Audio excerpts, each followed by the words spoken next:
Good afternoon and welcome to the Department of State. Just a couple of quick items to start off. Secretary Clinton and Bulgarian Foreign Minister Mladenov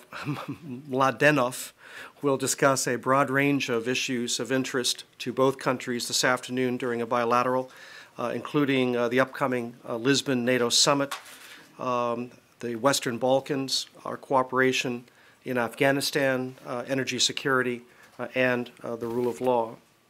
And I think you had the opportunity to listen a short time ago to Eric Goosby as he announced that the Obama administration intends to seek $4 billion for the Global Fund to fight HIV, AIDS, malaria, and tuberculosis for the years 2011 through 2013, continuing our strong support for this multilateral partner. This pledge is a 30% increase in the U.S. investment over the preceding three-year period.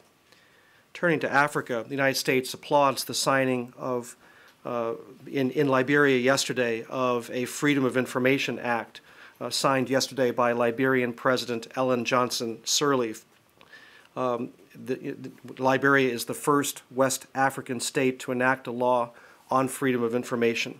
As President Obama remarked at the UN General Assembly, the strongest foundation for human progress lies in open economies, open societies, and open governments. This legislation to improve Liberians' access to government information is an important element in supporting that openness. It is an example of how other African states other African states should follow suit. And finally, regarding the 2012 Diversity Visa Lottery registration, the registration period opened at noon today. Entries for the lottery may be submitted electronically through Wednesday, November 3rd. The Department of State administers this congressionally mandated program each year to provide immigrant visas to individuals from countries with low rates of immigration to the United States. For the 2012 Diversity Visa Lottery, 50,000 immigrant visas will be available. And while electronic registration has been in place for a number of years, this is the first year that the entire process is electronic, including notification of selected applicants. Applicants can go online to check the status of their registration. The details are available on www.dvlottery.state.gov. Can I just ask two logistical things? One, on what you just talked about, the lottery. Is it the case that that's the only way you can apply for one of these visas is online? Yes. So if you're in a country which is a relatively low rate of immigration to the States and would be eligible for this program, and you don't have access to the internet, like a great number of, say, North Koreans or people in sub-Saharan Africa, how do you take advantage of this? I may qualify my yes. That's a very fair question. Let me take that question and see if we can't double check that. Thanks. Your point is very well taken. Then on the AIDS, the Global Fund, what does it mean intends to seek $4 billion? You don't have the money right now. How can you pledge it? I mean, I intend to seek, $1 million tomorrow so that I can retire, but that doesn't mean I'm going to get it. The Department of State endorses. So.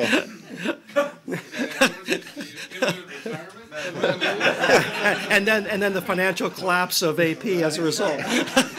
Yeah, well, I mean, pledging money and saying that you intend to seek it, it seems to me to be something different. We are making a multi-year pledge. Obviously, in terms of budgeting, we pursue budgets on an annual basis. So it is our commitment that we will seek this funding from the Congress in each of these years. So you will ask? Yes, we will request. Not necessarily we will receive. Request. Okay. Then getting into regular substance, is there any update on I get a commission on the $1 million. No problem. At least 0.5%, depending on how the caps did. Mideast, is there any update on Mitchell's discussions or the Secretary's discussions with anyone in the region, and particularly ahead of the Arab League meeting? I'm not aware of any particular discussions today by the Secretary. George Mitchell remains in touch with both the Israelis and the Palestinians, and we continue to work closely with them to see if we can't find a way to create the conditions for the continuation of negotiations. So, but I can't point to any particular act this morning. Has there been any discussion of possibly suggesting that the Arab League move back or delay, postpone once again its meeting? This is a decision for the Arab League. The follow-on committee has, in fact, pushed their meeting back. It was supposed to be yesterday originally, Right. and for a combination of reasons, I think, including the availability of some of the participants, it's now scheduled for Friday. Can you give us some elements about William Burden's visit to Yemen? I can't. I'll see if we can't get a more fulsome readout for you. Are we still on the? We've moved to Yemen, but we can move back. Okay. Could We're we go nimble back here. to the talk? Could we go back to the direct talks? Okay. Okay. I know that you guys have denied the substance or the existence of a letter, but they still persist. The Israelis persist that Netanyahu received a letter, and the letter suggested the extension for 60 days in exchange for the U.S. not ever asking for another extension on settlement freeze, in exchange for giving a commitment to support Israel, for placing troops along the Jordan River, and all kinds of things. So could you comment on that? Well, no. The short answer. We continue discussing, the full range of issues with the parties, but I can't be specific. No comment or non-existent? I'm, as we indicated last week, there was a report that there was a letter from President Obama. The White House denied that there was such a letter. We are continue our discussions with the parties, putting forward our ideas that, in our view, can create the conditions for the negotiations to continue. That is our desire, and we will continue to work this throughout the week. Do you expect Prime Minister Netanyahu to announce tomorrow, Wednesday, that he will extend the freeze on building the settlements for another 60 days? I believe I understand that the Prime Minister had a meeting with the Security Cabinet today, and may well have a follow-on meeting tomorrow. We've made our position clear to the Israeli government, but obviously they have decisions to make, and so do the Palestinians. Have you gotten any indication that he would? Again, it is our desire that the current negotiations continue. We're trying to create, conditions that enable that to occur, and that is continues to be our message to both sides. Just one more. Nabil Shat, a prominent Palestinian negotiator, said that the Palestinians will stay in the negotiations come what may. Is that something that has been coordinated with you? We believe the only way to seek what both the Palestinians and the Israelis desire is by continuing negotiations. That is our desire. That has been our message, to both parties throughout this process, and we hope that they will, decide to continue these negotiations. Thank you. Stay in the region. Sure. Do you have any thoughts on the wisdom of a possible trip to Lebanon, including southern Lebanon, by your friend Mr. Ahmadinejad? Apparently he has suggested that he would like to go to southern Lebanon and throw some rocks at Israeli soldiers across the border on a visit to Lebanon. You think that's a good idea? I don't normally recommend travel arrangements for President Ahmadinejad. We certainly would hope that Iran would play a constructive role in the region, throwing stones, whether they're literal or figurative.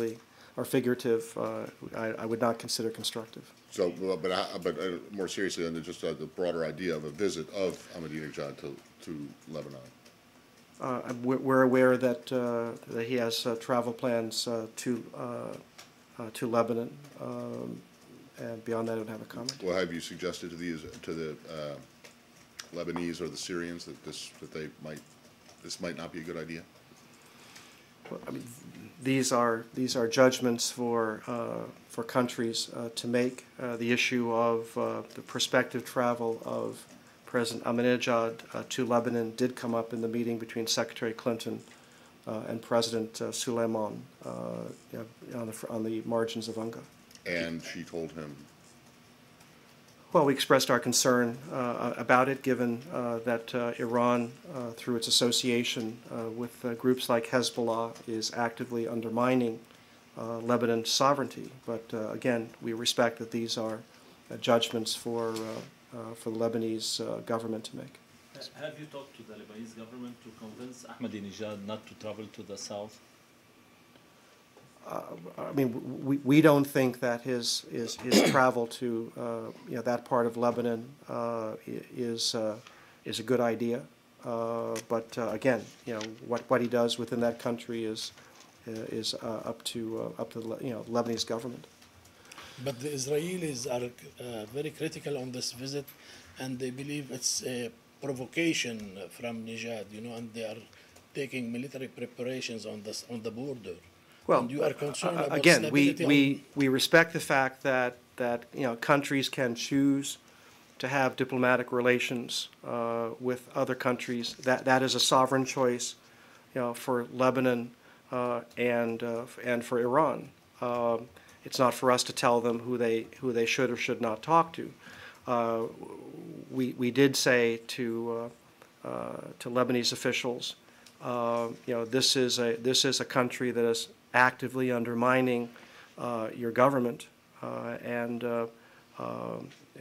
we believe that whatever you decide to do should be in light of making sure that the Lebanese government continues to demand that Iran or any other country respect its sovereignty. One more question. Sure. After meeting with after the secretary's meeting with the Syrian foreign minister in New York and his deputy here in Washington, President Assad visited Iran on Saturday and was very critical about the U.S. Sponsored direct talks between Israel and the Palestinians, and said they are only serving the interests of President Obama in the U.S. Do you still, after such criticism, are you still considering moving the Israel-Syria track? Well, first of all, the pursuit of peace in the Middle East is in everyone's interest, including Syria's. We're not trying to score points with anyone. We're trying to end a conflict. So we are interested in pursuing a peace between Israel and the Palestinians. We are interested in seeing the establishment of a Palestinian state and security that both the Palestinians and the Israelis want and deserve. We are willing to work with any country that is genuinely interested in constructively working towards peace in the Middle East. It is in Syria's interest to pursue peace in the Middle East, and we would hope, as we've said, to see progress on the Syrian-Israeli track and the Lebanese-Israeli track. I don't think that we see that these threads are in competition.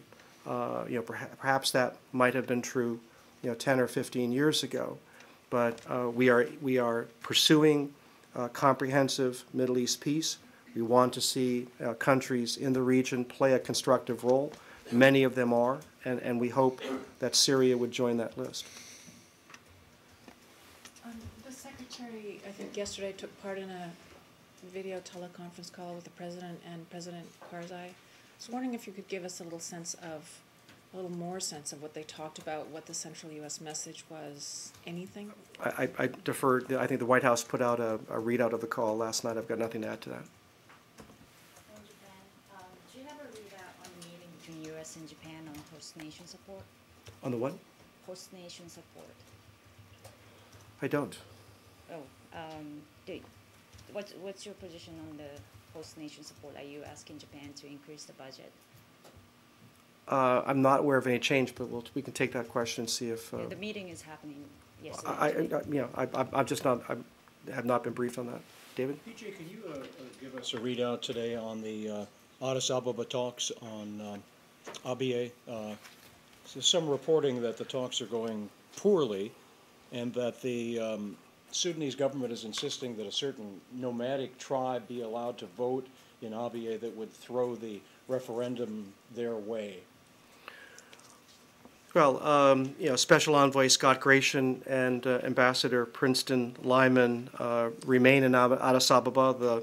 The talks continue today, and they're likely to continue tomorrow. We believe that the parties are engaging frankly on the substance. There have been good discussions also with representatives of the Nakdinka and Misaria tribal leadership to reach a genuine agreement on ABA that paves the way for referendum. You have to have buy-in by all of the major players, and that includes not only north and south, but also the tribal areas in and around ABA. They have to be part of the solution. We think we've got the right combination of parties there in Addis Ababa, and we hope that through these discussions there can be an agreement that opens the door for a successful referendum in January. But the notion that the talks are in trouble, you don't buy into that? It's hard for me to characterize what's happening in the room from here, other than to say they have been, very, very direct talks, frank talks. The parties do not agree on every detail, but we certainly believe that an agreement on ABA is possible. That was our goal going into Addis Ababa. The Secretary made clear in her discussions with the leaders and other regional leaders weighed in as well that they should come prepared to negotiate. They have done that, and with the clear authorities to reach an agreement, we believe they have those authorities. Now, whether we can get there or not, we'll see. But we remain deeply engaged in this. Staying with Sudan, I believe the schedule is now set for the steps leading up to the holding of the referendum on January the 9th. Do you have any comment on that? Well, the preparations are behind schedule, but we think they, through an agreement and rapid action, a successful referendum can still occur on time. But there are some things that we need to see the parties agree to and then act upon.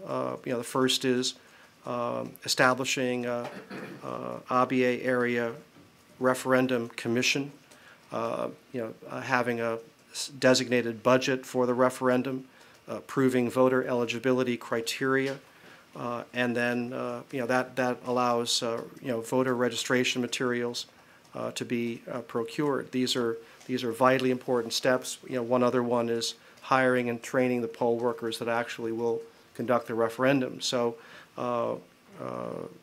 we believe that this can still occur on time and be successful if the parties make decisions and then act quickly. What's the significance of the Afghan elections being pushed back to later in October? Is this a bad sign? No, I think it's a reflection of the nature of the election.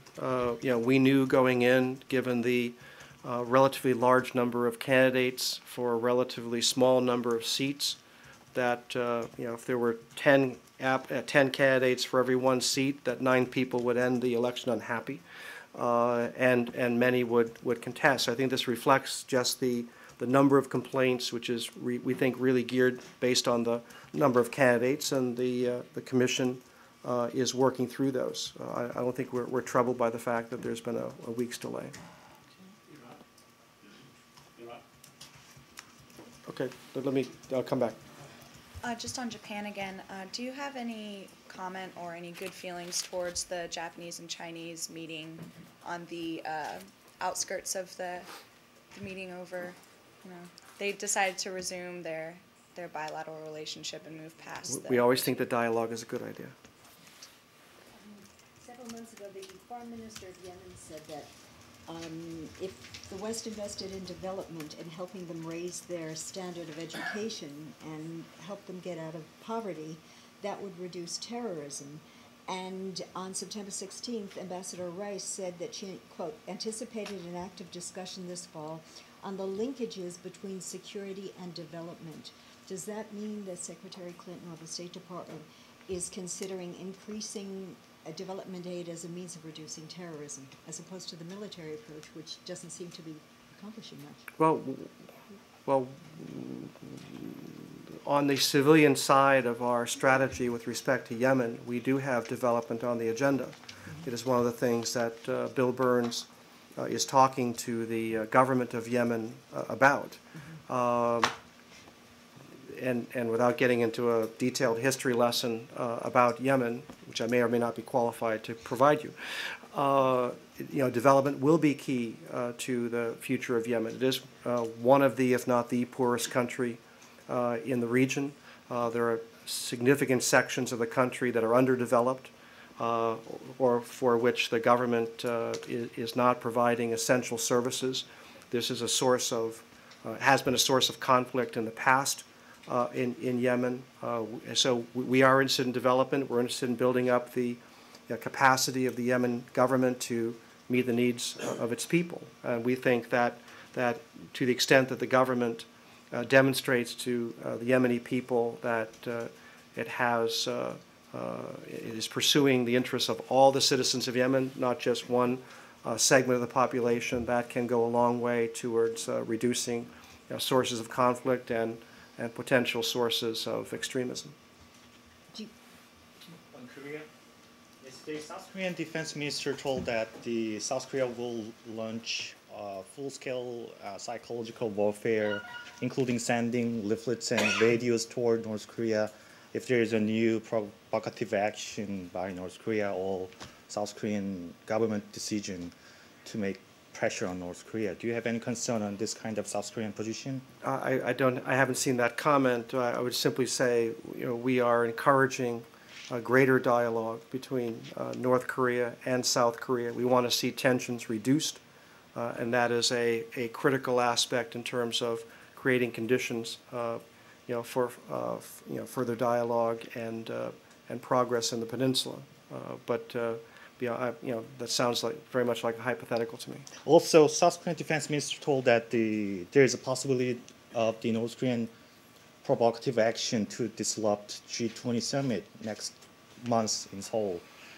What's your view on this kind of possibility? Well, we do not want to see any further provocative actions by North Korea under any circumstances, whether they're now or whether they're later as we get towards the upcoming summit. We want to see North Korea act more constructively in the region, and as we've said, we'll respond to the extent that they do. PJ, Iraqi sources claim that the United States government is pushing for a partnership government between Iyad Allawi and Nouri al-Maliki, whereby the presidency will go to Allawi, provided that it becomes more than just a ceremonial post, where they have foreign affairs and so on, and all these things. Could you confirm that this was really made in a suggestion by the vice president, who's been speaking to everybody? Well, first of all, we're not picking any winners, in this. We don't have any favored candidates for any office. That said, we believe that all four winning blocs, including Iraqia and State of Law and others, should be able to play a role in the new government.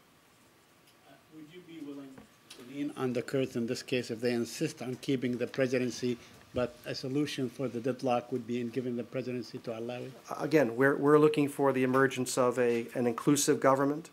The Shia, the Sunnis, and the Kurds and others have to all feel that there's a government that is working on their behalf.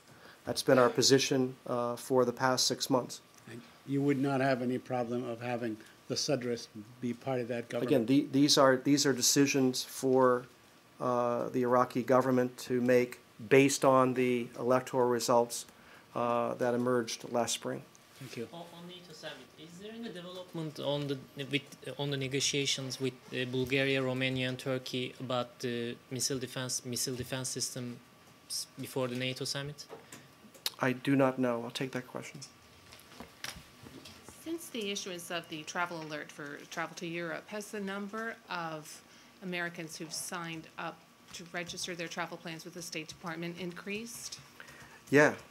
I mean, we Consider- average something like 2,000 a day, and in the immediate aftermath, we've had roughly 8,000 a day. So it has increased by fourfold based on the travel alert on Sunday.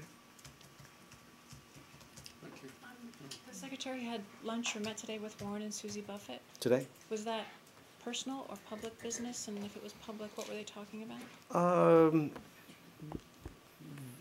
They were talking about what we're trying to accomplish, broadly speaking, in the area of global health, and we're looking to make sure that what we are doing on the public side, can be effectively coordinated with what's done on the private side. Thank you.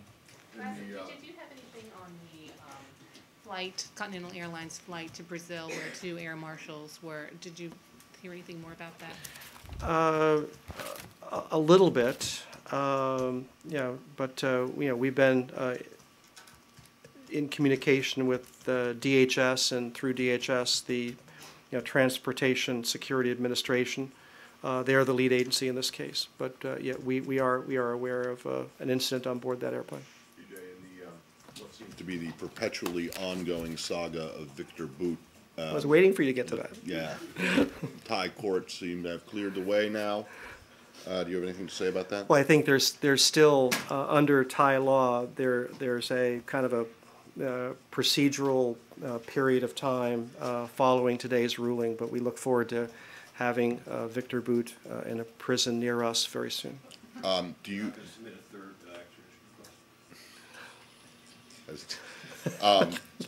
You're channeling that now? Procedural. Sorry, what's your understanding of the time? I believe actually there's a mandatory kind of waiting forever. period. A